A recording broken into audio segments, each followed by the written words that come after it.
Hello, Dylan. Hello Dylan indeed. I'm Peter Minolfi from The Critique, and this is our review of Omniscient, the latest thriller production by Jacob Wolf and Oliver Bollier, under the banner of Holy Creative.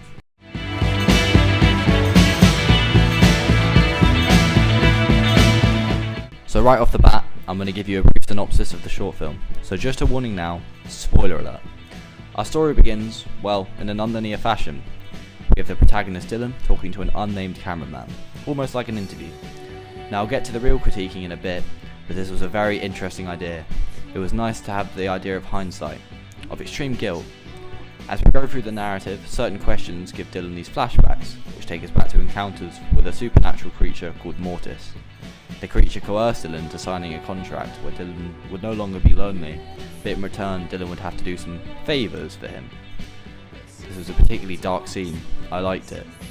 We then get to see why Dylan is feeling such guilt as he indirectly causes the death of another person. Finally, there is a plot twist at the end.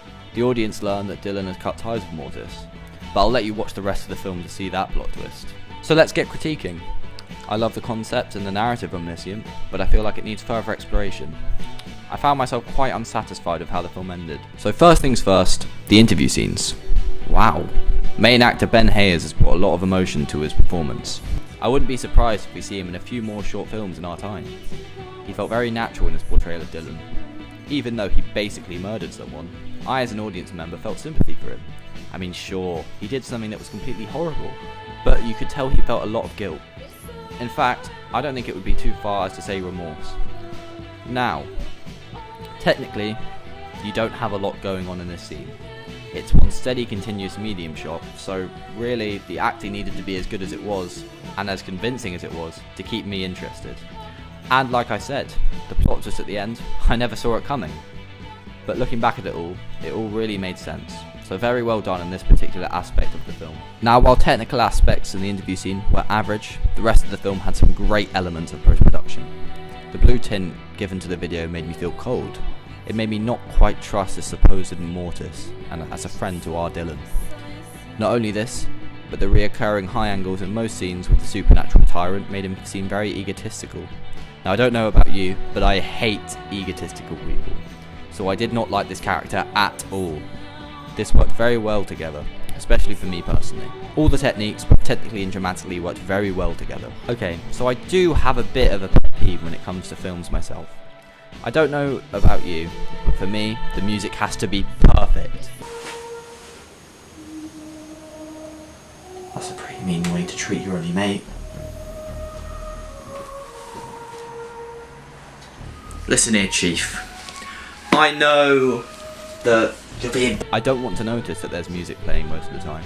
I want it to feel natural and flowing. I want it to add something to the atmosphere of the film, and well, this is definitely where Omniscient falls down sadly.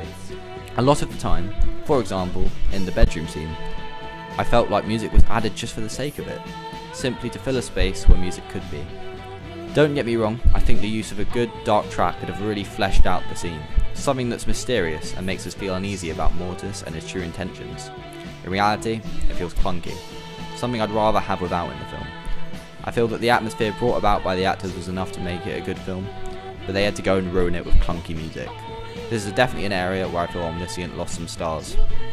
Another issue that I would like to point out is that although I would say Omniscient is a solid student film, the thing is, you can still tell it's a student film. You can see this with a variety of factors. However, the most notable one for me is the entire cast being made up of teenagers. Now, is this an issue? Well, some might argue that it's not an issue. But I personally prefer my cast to be a little older, have a bit more experience. Maybe that's just me. I'm not saying the performance is bad, I would have just liked to see some older faces, especially the Mortis character. If we had had an older character, it would have seemed like Mortis is more in control to me. Right now, it just looks like two teenagers doing shady things together, but like I said, maybe that's just me. So the final point I would like to talk about is enigma. Little secrets and mysteries that keep us, the audience, interested. Now without a shadow of the doubt, this film is filled with enigma. For example, who's Mortis? What happens to Dylan? Why did they use such rubbish music in the bedroom scene? Okay, that last one was a joke. But still, this short film does a great job of giving you something while at the same time leaving you wanting more, and I like that. Honestly, it annoys me how the film ends. Not because it's bad, but well, I want to know what happens. Dylan was manipulated. I don't want him to die as soon as he learns from his mistakes. So, to conclude this review, Omniscient is a solid film, earning itself 3 stars, but it's no masterpiece. It has a few technical problems, i.e. bad music choice, and for me personally, I don't like how young the entire cast is. These issues can be a little distracting, but if you're able to get past these, you might find yourself enjoying 7 minutes of your day. That is, if you like thrillers. You've got great performances from Jacob Wolf and Ben Hayes, and there is definitely a dark atmosphere. For more information about Omniscient, be sure to look at www.thecritique.com, and I'll see you in the next one.